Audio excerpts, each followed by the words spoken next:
Almakta oraya gel. Nasıl görüyorsun?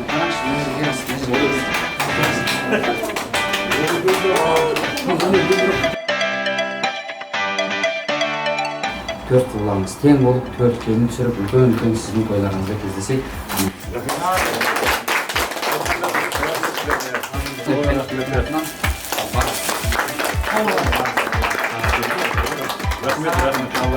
Biz sizbe maqtanamız, siz секілді азаматпен еңбек еткен біз үшін де үлкен мәртебе.